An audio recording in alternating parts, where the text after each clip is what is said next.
अब हम आपको वसंत तिलक छंद के विषय में बता रहे हैं। देखिए, इस छंद को दो नामों से स्मरण किया जाता है। कुछ लोग इसे वसंत तिलकम भी कहते हैं और कुछ लोग इसे वसंत तिलका भी कहते हैं। दोनों ही नाम छंद शास्त्र में प्रचलित हैं। बसंतर यही है कि वसंत तिलकम नपुंसक लिंग में प्रयुक्त शब्द है और वसंत तिलका स्त्रीलिंग में प्रयुक्त शब्द है। मैं इस छंद का विशेष परिचय देने के लिए एक छोटी सी ऐतिहासिक कहानी आपको बताता हूँ। आपको बहुत अच्छी लगेगी। 11वीं शताब्दी ईस्वी में मालवा नरेश भोजदेव थे। आपने नाम उनका सुना होगा, राजा भोज का नाम। वो बहुत बड़े पंडित थे, विद्वान थे। उन्होंने 84 ग्रंथों की रचना की थी। उन्होंने एक नियम बना दिया था कि हमारी राजधानी धारा नगरी में कोई भी मूर्ख व्यक्ति न रहे। जो भी हो वो पंडित हो, विद्वान हो, कवि हो, पढ़ने लिखने वाला हो। तो क्या हुआ कि जो उनके सिपाही थे, सेवक थे, एक दिन उन्होंने एक जुलाहे को पकड़ लिया और वो ले आए राजा भोज के सामने और कहा कि महाराज, ये कुछ नहीं जानता है, ये पढ़ा लिखा नहीं है और फिर भी नगर में रह रहा है, आप इसके दंड की व्यवस्था करें। राजा भोज बड़े बुद्धिमान थे। उन्होंने सोचा कि बिना परीक्षा किए कोई ऐसा कदम नहीं उठाना चाहिए। तो उन्होंने उस व्यक्ति से पूछा कि क्यों, सिपाही जैसा कह रहे हैं, क्या ये बात सही है? तुमने कुछ पढ़ा लिखा नहीं है, तुम कुछ जानते नहीं हो? तो वो जुलाहा, जिसे संस्कृत में कुविंद कहते हैं, वो कुविंद जो है बड़ा चतुर था। वो थोड़ा सा मुस्कराया और उसने कविता में उत्तर दिया। महाराज भोज से उसने कविता में बात कही। वो कविता आपको बच्चों सुना रहा हूँ। उसने कहा, काव्यम करोमि नहीं चारुतरम करोमि, यत्नात् करोमि यदि चारुतरम करोमि, भूपाल मौलिमणि रंजित पादपीठ, हे साहसांक कवयामि वयामि यामि। ये कविता सुनते ही महाराज एकदम चकित हो उठे, क्योंकि इसमें इतना सुंदर शब्द का संयोजन किया गया था। महाराज की ऐसी प्रशस्ति की गई थी जो अच्छे से अच्छा एक विद्वान कवि भी नहीं कर सकता है। तो उसको सुनकर के वो दंग रह गए और उसमें जुलाहे ने कहा कि काव्यम करोमि, महाराज मैं भी कविता लिखता हूँ, लेकिन हाँ नहीं चारुतरम करोमि, ये विनम्रता थी उसकी। उसने कहा कि बहुत ऊंचे दर्जे की कविता तो मैं नहीं करता, लेकिन यत्नात् करोमि, लेकिन महाराज यदि मैं प्रयत्नपूर्वक ध्यान से काव्य लिखूं तो अच्छी कविता भी लिख सकता हूं। और फिर उसने राजा की एक प्रशंसा की, भूपाल मौलि मणि रंजित पादपीठ। राजे महाराजों के जो उनके मुकुट हैं, उन मुकुटों में लगी हुई जो मणियां हैं, उन मणियों से लाल हो जाता है जिनका पादपीठ, जिनका पैर रखने का पीढ़ा। ऐसे है महाराज साहसांक भोजदेव, मैं कवयामी, मैं कविता लिखता हूँ, मैं मूर्ख नहीं हूँ। कवयामी वयामी यामी, और मैं जो है कपड़ा बुनने का काम करता हूँ और आपकी आज्ञा से अब मैं यहाँ से जा रहा हूँ। चौथे चरण में उस जुलाहे ने ऐसी सुंदर जो है कविता की एक एक अक्षर को घटाया उसने। कवयामी वयामी यामी, कवयामी से क को निकाल करके वयामी कहा, वयामी से व को निकाल करके यामी कहा। राजा प्रसन्न हो गए उसके इस शब्द योजना पर, अक्षर योजना पर, और उन्होंने उसको सम्मानित किया और उसको नगर में उसके रहने की और अच्छी व्यवस्था की। तो इस प्रकार की पंडिताई, इस प्रकार का कवित्व 11वीं शताब्दी में भारतवर्ष में विद्यमान था बच्चों। अब मैं जिस भूमिका के लिए मैंने ये कविता कही बताता हूँ। ये काव्य जो मैंने पढ़ा, ये जानते हो कि किस छंद में लिखा गया है? ये छंद में लिखा गया है वसंत तिलका छंद में। इसी को कहते हैं वसंत तिलका, और इसका लक्षण हमारे आचार्यों ने दिया है, उक्ता वसंत तिलका तब जा जगौगह।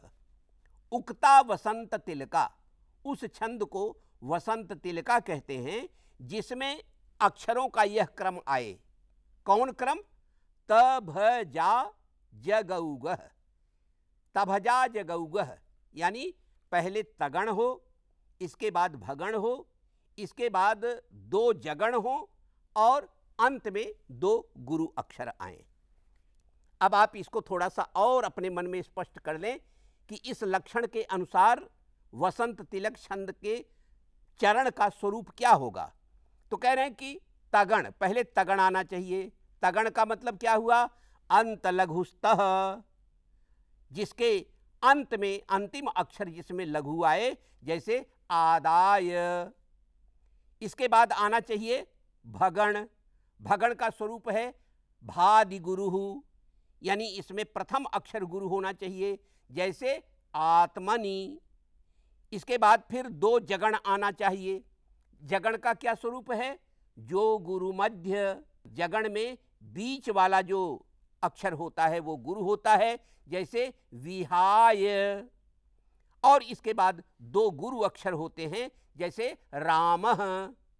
अब यदि आप इसको केवल, जैसा मैं पहले और भी छंदों में बताता रहा हूं कि केवल एक अक्षर न को साथ रख करके आप इसका विस्तार करना चाहें, तो आप इस तरह से अपने मन में गुनगुना सकते हैं इसके चरण को।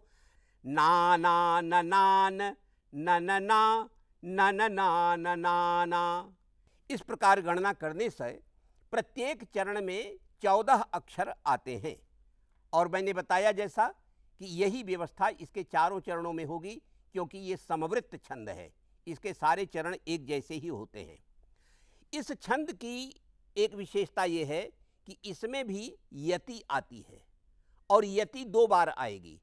एक बार तो मिडवे यानी बीच में आएगी, और एक बार चरण के अंत में आएगी। तो मध्य यति जो है 8वें अक्षर के बाद, और फिर अंतिम यति जो है 8वें अक्षर के बाद जब फिर आप गणना करेंगे तो 6ठे अक्षर के बाद आएगी। अब इस छंद के विषय में एक और नई बात आपको बताता हूं, वो ये कि ये संस्कृत का पहला दीर्घ छंद है। मेरे कहने का तात्पर्य ये है कि अभी तक जितने छंद हमने आपको बताए सब प्रायः 8 अक्षर वाले, 12 अक्षर वाले, 11 अक्षर वाले या इस तरह के आकार के थे, परंतु ये पहला छंद है वसंत तिलका जिसके एक चरण में 14 अक्षर होते हैं। तो एक प्रकार से ये दीर्घ छंद माना जाता है। ये 14 अक्षरों का चरण होने के कारण इस छंद के माध्यम से किसी भी कवि को बड़ी सहूलियत हो जाती है, बड़ी सुविधा हो जाती है कि वो बहुत ज़्यादा सामग्री को एक ही चरण में समेट लेता है। इसलिए बड़े बड़े महाकाव्यों को, बड़े बड़े ग्रंथों को लिखने में ये छंद जो है बड़ा सहायक होता है, क्योंकि यदि आपने एक वसंत तिलका छंद को ले लिया तो उसमें एक पूरी कहानी आप उसमें भर सकते हैं। अब आप पूछे कि ये कैसे संभव हो सकता है, तो देखिए मैं आपको बता रहा हूँ। एक पूरी कहानी है, वो कहानी ये है कि कमल के फूल में गलती से एक भंवरा बैठ गया और उसको पता नहीं लगा रसपान करते करते कि शाम होने वाली है और ये फूल बंद भी हो जाएगा। अब वो पुष्प जो है बंद हो गया, तो भंवरा सोच रहा है बैठे बैठे कि चलो कोई बात नहीं, रात भर इसमें रहेंगे, इसके बाद सवेरा होगा, सूर्योदय होगा, रात बीतेगी और सूर्योदय होते ही ये कमल का फूल फिर खिल जाएगा, और जब खिल जाएगा तो मेरे बाहर निकलने का रास्ता भी खुल जाएगा, मैं फिर उड़ जाऊंगा। लेकिन हाय रे विधाता, बेचारा भंवरा यह सब सोचता ही रह गया। उसके पहले ही एक मतवाला हाथी आया और उसने पूरे उस कमल के पेड़ को उखाड़ करके चबा डाला, समाप्त हो गया। ये बड़ी विचित्र कविता है कि आदमी सोचता कुछ है लेकिन विधाता की गति इतनी क्रूर होती है कि घटना कुछ घटती है। अब आप देखें कि इतनी बड़ी लंबी कहानी को जो कहने में 1-2 मिनट लग जाएगा, उसको कवि ने केवल एक वसंत तिलका छंद में कितनी सरलता और कितने माधुर्य, कितने सौंदर्य के साथ उसको उसने व्यक्त कर दिया है। मैं पढ़ रहा हूँ, आप इसका अर्थ आपको बता दिया मैंने। वो भंवरा क्या सोच रहा है? वो सोच रहा है रात्रिर्गमिष्यति भविष्यति सुप्रभातम भास्वानुदेश्यति हसिष्यति पंकजश्रीः इत्थं विचिन्तयति कोशगते द्विरेफे हा हन्त हन्त नलिनीं गज उज्जहार। बहुत बड़े अभिप्राय को, विपुल अभिप्राय को कवियों ने जो है वसंत तिलका छंद के माध्यम से व्यक्त किया है। हमारे एक महाकवि हैं, नीति शतक को लिखने वाले योगीराज भर्तृहरि। भर्तृहरि ने अपने नीति शतक में इसी प्रकार के ललित पद्य लिखे हैं जो वसंत तिलका छंद में आए हुए हैं। एक जगह उन्होंने लिखा है, निंदन्तु नीति निपुणाः यदि वास्तुवन्तु लक्ष्मी समाविशतु गच्छतु वा यथेष्टम् अद्यैव वा मरणमस्तु युगान्तरे वा न्यायात् पथः प्रविचलन्ति पदम न धीराः। बहुत सुंदर पद्य है। कहा कि निंदन्तु नीति निपुणा यदि वास्तुवन्तु। नीति में निपुण लोग चाहे निंदा करें और चाहे स्तुति करें, लक्ष्मी चाहे आए चाहे छोड़कर चली जाए, आज ही चाहे मृत्यु हो जाए चाहे युगों के बाद हो, लेकिन जो महापुरुष हैं वो न्यायोचित पथ का परित्याग कभी नहीं करते हैं, वो न्याय के पथ पर ही चलते हैं। कितनी बड़ी बात जो है कवि ने इस पद्य में बताया। आगे वो फिर एक बात कहता है श्वान के माध्यम से, लांगूल चालन मधश्चरणावपातम भूमौ निपत्य वदनो दर्शनम च श्वापिंडदस्य कुरुते गजपुंगवस्तु धीरं विलोकयति चाटुशतैश्च भुंक्ते।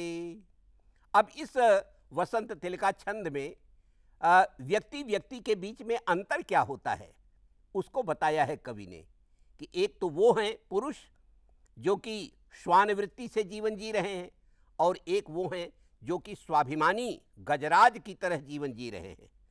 अब श्वान क्या करता है, कुत्ता क्या करता है, अपने मालिक को देखते ही लांगूल चालनम, वो पूंछ हिलाने लगता है, अधश्चरणावपातम, उसके पैरों में गिर करके लौटने लगता है, भूमौ निपत्य वदनो दर्शनम च, जमीन पर लेट जाएगा और चारों पैर ऊपर करके अपना पेट दिखाने लगेगा, दुनिया भर की नाटकबाजी करेगा। लेकिन एक और दूसरा हाथी है कि उसको चारा उसके पास लेके जाते हैं लोग, लेकिन वो धीरे से आंख फेर करके जरा सा देखता है, लेकिन फिर दूसरी ओर मुंह कर लेता है और बड़ी मिन्नत के बाद तब कहीं वो अपना चारा ग्रहण करता है। उसको बड़ा मनाना पड़ता है, बहुत प्रेम से कहना पड़ता है, तब वो जो है भोजन ग्रहण करता है। तो इस प्रकार की प्रवृत्तियां होती हैं। अपने स्वार्थ की सिद्धि करने वाले लोग जाने कितना अभिनय करते हैं, लेकिन जिसमें किसी प्रकार का स्वार्थ नहीं है, जो आत्मबल संपन्न है, उसका जीवन किसी दूसरे ही प्रकार का होता है। तो इस तरह की ललित कविताएं आपको संस्कृत में भरी पड़ी मिलेंगी, और अधिकांश कविताएं इस प्रकार की लिखी गई हैं वसंत तिलका छंद में। मैं बच्चों अंत में एक कविता सुनाने का मोह संवरण नहीं कर पा रहा हूं। बड़ी ललित कविता है और उसी को सुना करके मैं इस छंद का परिचय समाप्त करता हूं। एक बहेलिया है जिसने हिरनी को मार दिया है। उस बेचारी हिरनी ने अभी 2 ही 3 दिन पहले एक बच्चे को जन्म दिया है। आप जानते हैं जब हिरनी मर गई है तो मरा हुआ प्राणी भला क्या बयान देगा, क्या बोलेगा। लेकिन कवि जो है उस मरी हुई हिरनी के मातृ हृदय की, उसके जननी हृदय की जो संवेदना है, भावना है, उसको निकालने का प्रयत्न कर रहा है, और वो उसके हृदय में बैठ करके वो उसकी बात को कह रहा है। अब वो देखिए कि मरी हुई हिरनी जो है वो बयान दे रही है कि हे बहेलिए, तुम मेरी देह से सारा मांस लेकर के चले जाओ, केवल मेरे स्तन भाग को छोड़ दो। इसलिए छोड़ दो कि अभी 2 ही 3 दिन पहले जो मेरा छौना पैदा हुआ है, जो शिशु पैदा हुआ है, अभी वो केवल मेरा दूध पीना जानता है। अभी वो जो है तृण यानी घास चरने की कला में अभी वो निपुण नहीं है। इसलिए यदि मैं शाम तक नहीं पहुंचूंगी दूध पिलाने के लिए, तो वो मेरा मार्ग देखता रह जाएगा और दूध के बिना वो मर जाएगा। इसलिए कृपा करके मेरे ऊपर बड़ी कृपा करो, तुम जो है मेरा सारा मांस ले लो, लेकिन मेरे स्तन भाग को छोड़ दो। अब बड़ी विचित्र कविता है, और इस कविता में मातृ हृदय की जो पीड़ा है, जो व्यंजना है कि मृत्यु के मूल्य पर भी कोई भी माँ अपने बच्चे के बारे में क्या सोचती है, उसके बिना किस विकलता का अनुभव करती है, ये कविता जो है आपको व्यक्त करती है। आदाय मांसमखिलम स्तनवर्जमंगात् मां मुंच वागुरिक याहि कुरु प्रसादम अद्यापि घास कवलग्रसनानभिज्ञः मन्मार्ग वीक्षण परस तनयो मदीयः। बच्चों, सुभाषित ग्रंथों में ऐसे ललित हजारों बसंत तिल का छंद मौजूद हैं। आप अपना ज्ञान बढ़ाइए, क्योंकि संस्कृत कविता में इतना आनंद है कि जिस किसी समाज में, जिस किसी भी सोसाइटी में आप 2-4 पद्य पढ़ेंगे तो आप सबका आशीर्वाद आपको प्राप्त होगा, सब आपको प्यार करेंगे।